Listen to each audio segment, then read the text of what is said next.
என் இனிய ஜோதிட சொந்தங்கள் அனைவருக்கும் என் அன்பான வணக்கங்கள்.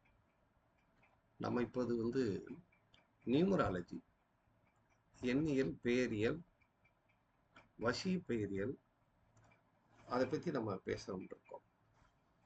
ஒருவருக்கு பெயர் அமைவதை பொறுத்து தான் அவனுடைய வாழ்க்கையை அமைகிறது. ஒருவருடைய பெயர் எவ்வாறு அமைந்திருக்கிறது, சிலருக்கு இயற்கையாகவே அவருடைய பெயர் சிறப்பாக அமைந்துவிடும். அவர் நல்ல ஒரு தேதி எண்ணில் பிறந்திருந்தாலும் கூட பெயர் சிறப்பாக அமையவில்லை என்றால், பெயர் அப்படிங்கிறது ஒரு மந்திர சொல். பெயர் அமைவதை பொறுத்து அவருக்கு பேரும் புகழும், பணமும், மரியாதையும், புகழும் கிடைக்கிறது.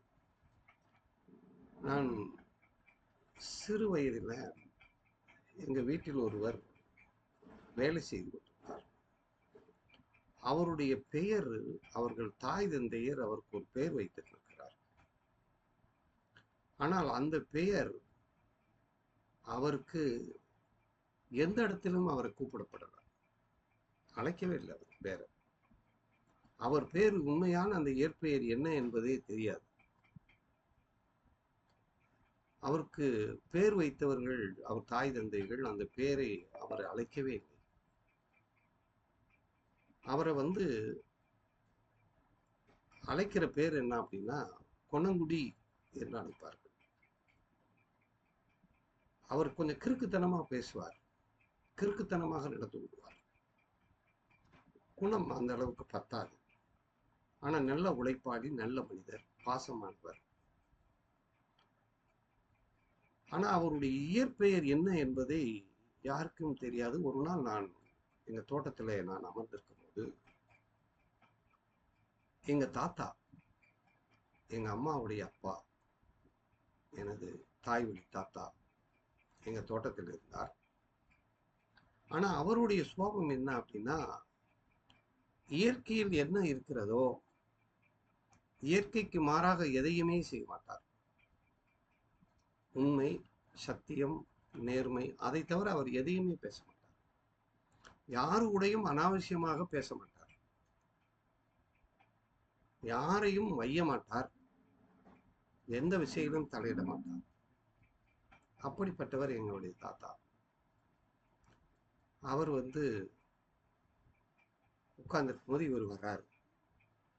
தம்பி தம்பி என்று உறவு சொல்லி அழைக்கக்கூடிய, நான் பார்த்தேன் அந்த இடத்துல இவரை, இந்த குணங்குடிங்கிறவரை, தம்பி ராமசாமி இங்க வாப்பா அப்படின்னு கூப்பிட்டார். எனக்கு அப்படியே ஒரு நிமிடம் அந்த இளம் வயதில இவர் பெயர் ராமசாமி என்பதை அன்று நான் தெரிந்து கொண்டேன். ஆனால் அவனை ராமசாமி என்று அழைக்கவே இல்லை. ஆனால் அவருக்கு பேர் விளங்கியது, யார் வைத்தார் என்று தெரியவில்லை, குணங்குடி குணங்குடி என்றே அழைத்தார். அந்த பேரு அவருக்கு ஒரு பட்டப்பேராகவே இருந்து வாழ்நாள் கூட அதவே வாழ்ந்தார். அதிலிருந்து என்ன தெரிகிறது என்றால், ஒருவருடைய பெயர் ஒரு மந்திரமாக இருந்து செயல்படுகிறது. அந்த பெயர் எப்படிப்பட்டதாக இருக்கிறது, அவருடைய பிறந்த தேதிக்கும் அந்த விதியன் மதியன் இதெல்லாம் எப்படி இருக்கிறது, விதியென்னும் மதியென்னும் ஒன்றாக இருக்கிறதா, நட்பாக இருக்கிறதா, பகையாக இருக்கிறதா, அந்த எண்ணியலுடைய ரகசியம் என்ன, பெயரியலுடைய தத்துவம் என்ன அப்படின்னு நம்ம புரிஞ்சுக்கணும்.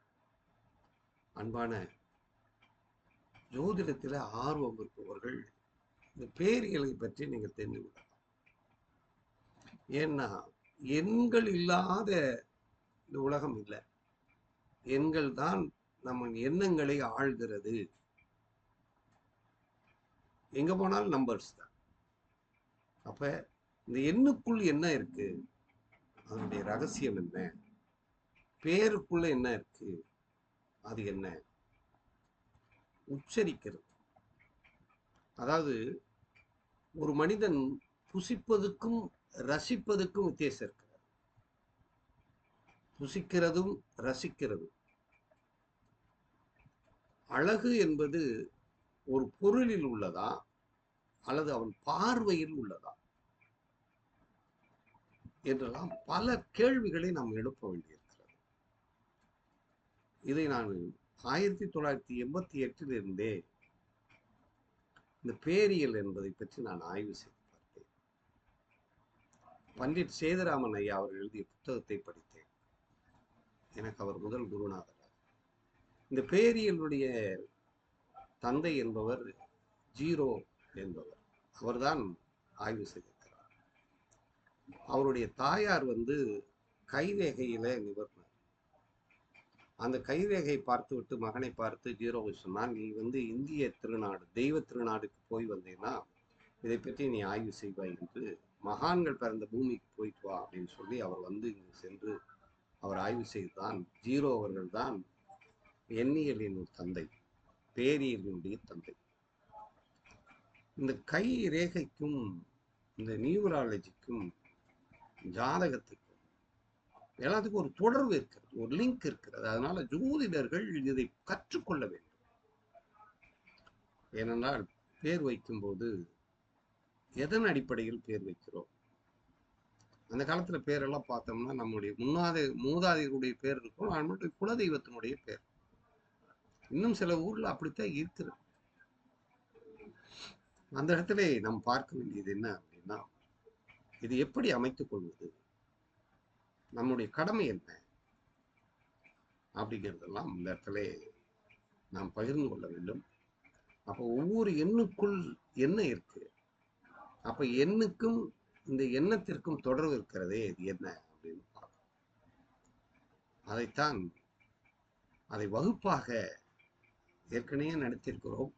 மீண்டும் இந்த எண்ணியல் பெயரியல் வசீகரமான பெயர்களை அமைப்பது எவ்வாறு, தொழில் பெயர்களை எவ்வாறு வைத்துக் கொள்வது, நமக்கு எந்த எண் என்ன கொடுக்கிறது, ஜாதக ரீதியாக கொடுக்கிறதா இல்லை நம்ம பேரியலை மட்டும் மாத்திட்டா போதுமா அப்படிங்கிறத பற்றியான ஒரு ஆய்வு வகுப்பு தான் இது என்று நாம் தெரிந்து கொள்ள வேண்டும். இதில் ஆர்வம் உள்ளவர்கள் என்னுடைய எண்ணிற்கு தொடர்பு கொண்டு பதிவு செய்து கொள்ளலாம். 9786 220 325 தொடர்பு கொண்டு என்னோடு தொடர்பு கொண்டு நீங்கள் பதிவு செய்து கொண்டீர்கள். அதற்கான வகுப்பு விரைவில் ஏற்பாடு செய்து நடத்த வேண்டியிருக்கிறது. குறிப்பாக வருகிற 12/5 அதாவது 12/5/2026 அன்று வகுப்பு சரியாக 8 மணி அளவிலே தொடங்க இருக்கலாம் அப்படிங்கிற ஒரு முயற்சியை மேற்கொண்டிருக்கோம். அதற்காக நீங்கள் இதில் ஆர்வம் உள்ளவர்கள், விருப்பம் உள்ளவர்கள் எல்லாம் தொடர்பு கொள்ளுங்கள். இதற்கான கட்டணம் 3000 ரூபாய். இந்த 3000 ரூபாய் கட்டிவிட்டு நீங்கள் பதிவு செய்து கொள்ளுங்கள். யாரெல்லாம் பதிவு செய்திருக்கிறாரோ அவர்களுக்கு மட்டும்தான் இந்த வகுப்புகள் கொடுக்கப்படும். எண்ணின் ரகசியத்தை பற்றி, பேரின் சூட்சமத்தை பற்றி நாம் இது சொல்ல வேண்டியிருக்கிறது. அதனால the numerology class will be started on May 12th at 8 PM அப்படிங்கிற இந்த கான்செப்டை மனசில் வச்சுக்கோங்க. அதனால அனைத்து ஜோதிட சொந்தங்களுக்கு இதை நான் வாய்மொழி செய்தியாக சொல்கிறேன். அதனால அன்பார்ந்தவர்களே, ஒரு எண்ணுக்குள் என்ன இருக்கு பாருங்க. ஒரு மனிதன் எப்படி அந்த எண்ணை தேர்வு செய்வது, நட்பு எண்ணா, பகை எண்ணா, இதற்கு என்ன சமமான எண்ணாக இருக்கிறதா என்று பேரை நாம் தேர்வு செய்ய வேண்டும். நாம் எந்த ஊர்ல வாழணும், எந்த தெருவில் இருக்கணும், எந்த நம்பர் வீடு, நம்முடைய தொலைபேசி எண், அலைபேசி எண், வீட்டு எண், இதெல்லாம் எப்படி நம்மை ஆழ்கிறது என்பதை பற்றியெல்லாம் இந்த நியூமராலஜி அண்ட் நேமோலஜி அண்ட் சைனாலஜி, ப்ரானாலஜி, என்று பல வடிவத்திலே நாம் இதை சிந்திக்க இருக்கிறோம்.